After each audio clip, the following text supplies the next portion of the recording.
Hello viewers, welcome to my channel study king shine.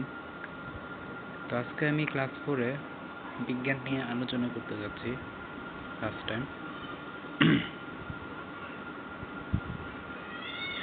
তো আজকে আমরা জানবো জীব ও পরিবেশ।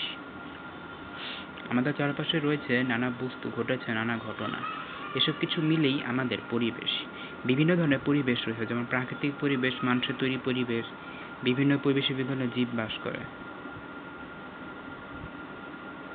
খাদ্য, প্রাণীর বেঁচে থাকার জন্য প্রয়োজনীয় পুষ্টি উপাদান শক্তি পেতে অবশ্যই খাদ্য গ্রহণ করা প্রয়োজন। এই খাদ্য তারা পরিবেশের উদ্ভিদ ও অন্যান্য প্রাণী থেকে পেয়ে থাকে। উদ্ভিদেরও শক্তি ও পুষ্টি উপাদান প্রয়োজন, তবে এরা প্রাণীর মতো করে খাদ্য গ্রহণ করে না।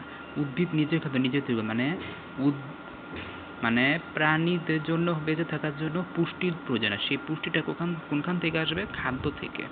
আবার এই খাদ্য কি করে উদ্ভিদ অন্যান্য প্রাণীরা পেয়ে থাকে। আর উদ্ভিদের কিছু পুষ্টি কিভাবে আসে? উদ্ভিদের পুষ্টিটা অনেকটা প্রাণীর মতো খাদ্য গ্রহণ করে না। তারা কি করে? তারা নিজেদের খাদ্য নিজেরাই তৈরি করে। উদ্ভিদ কিন্তু, প্রাণী কিন্তু নিজে খাদ্য নিজে তৈরি করতে পারে না। তাদেরকে প্রকৃতি থেকে আহরণ করতে হয়, আহরণ করে তারপরে খেতে হয়। কিন্তু উদ্ভিদে কিন্তু তা করতে না, উদ্ভিদ নিজের খাদ্য নিজেই তৈরি করতে পারে। আচ্ছা, আবাসস্থল আশ্রয়। সকল জীবের আবাসস্থল প্রয়োজন। উদ্ভিদ যে জায়গায় জন্মে, প্রাণী যে বিশেষ জায়গায় বাস করে, তাই তার আবাসস্থল। প্রাণীর আশ্রয়স্থল প্রয়োজন। আশ্রয়স্থল হলো প্রাণীর জন্য একটি নিরাপদ স্থান, যা তাকে আক্রমণকারী প্রাণী বা বিরূপ আবহাওয়া যেমন ঝড় বাদলা থেকে রক্ষা করে। কোনো কোনো প্রাণী যেমন পাখি আশ্রয়ের জন্য গাছে বাসা তৈরি করে। যেমন তোমরা দেখো যে সকল জীবেরই কিন্তু একটা আবাসস্থল প্রয়োজন। উদ্ভিদেরও যেমন প্রয়োজন, আর প্রাণীরও কিন্তু প্রয়োজন। দেখো, প্রাণীর আশ্রয়স্থল প্রয়োজন। আশ্রয়স্থল প্রাণীর জন্য এমন একটা নিরাপদ স্থান যেখানে কোনো আক্রমণকারী প্রাণী বা আবহাওয়া তাকে কোনো ক্ষতি করতে পারবে না। ঠিক আছে? দেখো, পানি ছাড়া কোনো জীবই বাঁচতে পারে না। উদ্ভিদ খাদ্য তৈরিতে পানি ব্যবহার করে।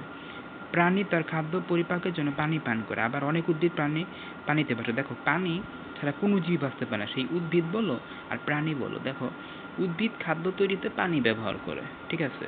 আবার দেখো, প্রাণী ও উদ্ভিদের খাদ্য যে হজমটা হয়, এই হজম হওয়ার জন্য তাদের পানিটা দরকার। অর্থাৎ উদ্ভিদ ও প্রাণী দুই ক্ষেত্রে কিন্তু পানি দরকার, আমরা যেটা বুঝতে পারলাম। ঠিক আছে। বায়ু, জীবনের জন্য বায়ু অত্যন্ত গুরুত্বপূর্ণ। উদ্ভিদ খাদ্য তৈরির সময় বায়ু থেকে কার্বন ডাই অক্সাইড গ্রহণ করে এবং অক্সিজেন ত্যাগ করে। প্রাণী বায়ু থেকে অক্সিজেন গ্রহণ করে এবং কার্বন ডাই অক্সাইড ত্যাগ করে। আর বেঁচে থাকার জন্য সকল উপাদান জীব পরিবেশ থেকেই পেয়ে থাকে। যেমন দেখো, জীবের জন্য বায়ু কতটা প্রয়োজন, আর জীবের বায়ুটা কোথা থেকে আসে? উদ্ভিদ থেকে। দেখো, উদ্ভিদ কি করে? কার্বন ডাই অক্সাইড গ্রহণ করে আর অক্সিজেন ত্যাগ করে। আর আমরা কি করি? আমরা উল্টোটা করি। আমরা অক্সিজেন গ্রহণ করি আর কার্বন ডাই অক্সাইড ত্যাগ করি। আবার সেই কার্বন ডাই অক্সাইডকে আবার আবার গ্রহণ করা কি? গাছ। এভাবে দেখো একটা সালোক সংশ্লেষণ, যাই হোক, এটা তোমার পরে জানতে পারবা, বলে এটাকে আর কি।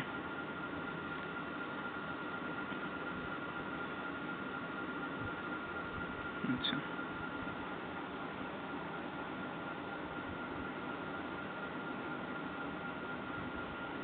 ঠিক আছে, আজকে এ পর্যন্তই। আগামী ক্লাসে খাদ্যের মাধ্যমে শক্তি প্রবাহ নিয়ে আলোচনা হবে। সবাইকে বিদায়।